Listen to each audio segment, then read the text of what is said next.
So I wondered if we could talk a little bit more about, so how does this open innovation work? What is the relationship between the big company and the little company, the big company and the universities, the little company and the universities, all of this triangle that goes on? So the first question, Marc, just very briefly to you, what is open innovation? Well, I think, again, I'm not going to dwell on innovation per se, because I think we could stay forever on, for the next 5 hours to discuss what is innovation, but I would insist more on the term open. Open innovation for us is the ability for a firm to really engage with external collaboration. In particular, it could be institutions, public institutions, but also private institutions, and to develop this innovation so that at the end, especially in the biomedical field, it will help meet unmet medical need. Andrew? I couldn't agree with that statement more.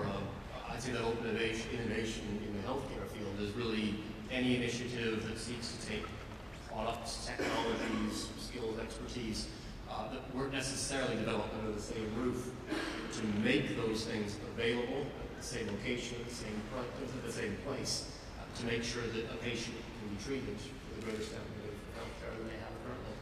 Okay, but why can't you do it yourself? I mean, why do you need partnerships and collaborations? Well, I think the history shows that the companies that have been the most successful, actually, certainly again I'm referring to the biomedical field, are companies that have collaborated. I mean, if you look at this at Amgen as a reference, we are the #1 biotech company in the world now. About half our pipeline is coming from outside. So, there is good science in California. We are very proud of California, but it's not the only place in the world where there is good science. And I'm sure there are plenty of scientists around here who can demonstrate to us that in their respective countries or centers, they conduct very good science. So the key is actually to make sure that you tap this good science and you collaborate well, which again, on saying it is easy, implementing is a bit more difficult. I think what we as a group of companies now admire tremendously about what Amgen has done is the ability to do something very well in-house. You have to do one thing very well. Clearly in R&D is something that Amgen's always done well. But I think recognizing when other groups can do something better, and when at that point it's the time to partner, it's the time to acquire, to merge, these sorts of things. I think it's the ability to recognize the time when this open innovation as opposed to internal closed innovation is the most efficient, cost-effective way to market. That's something that's but what is a big company to you? Is it ACES? Is that it? Richard, we're 10 people actually. The big company is 11 actually. I think safely stated, a big difference between big companies and small companies is that there is the decision to be made in a large company between investing the resources internally to do it in-house or to go out and partner externally. A small company doesn't have that luxury, as I think was stated very effectively in the last session. In economic climates such as these, where funding to fund internal research initiatives is not available, I think the importance of that external innovation of partnering with larger companies who do have the funds becomes all that more important. Okay. Marc, tell me a little bit about the strategy of how you manage the collaborations, academic collaborations globally around the world, collaborations with research institutes, all of the players who come in from the outside. This is clearly an important part of the company's strategy overall. Absolutely. So I think in general, when you collaborate, you want to have, at least internally, some focused resources. So what we have, for example, is in the field of early science, we have a dedicated group of people who are going to be looking at possible partnerships. And when the partnership is signed, we're going to appoint a specific person who will be ultimately responsible for the partnership. So that for the other institution which is involved, they at least know who to call if there is a problem. And again, as we all know in life, there is always some challenges in a partnership. So that's one thing that we have done. I think the second thing also we should try to do is to involve a cross-functional group of people who are involved in that partnership, so that you have a mixture of talents who are able to work with the the other institution. You mean like what, like licensing and So R&D, or you mean within R&D? Yeah, so you have R&D, again, it depends upon the partnership, if it's really early stage or sort of mid-stage. But we are going to design to have a group of adequate people to have, again, the right interface with the customer.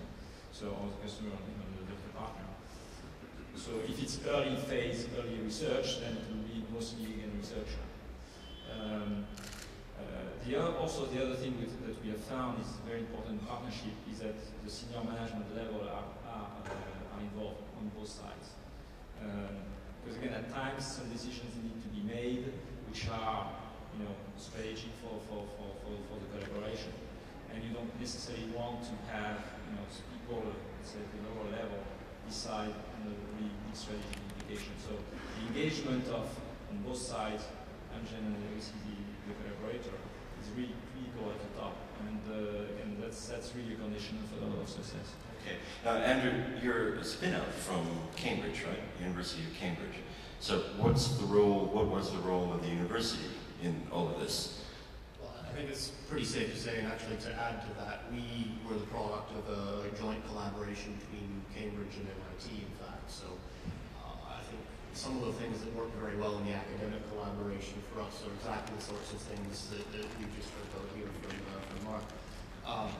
The ability to have good guidance, good leadership at the top, so that the question of why are we engaged in this collaboration can be answered very clearly at any stage of the collaboration.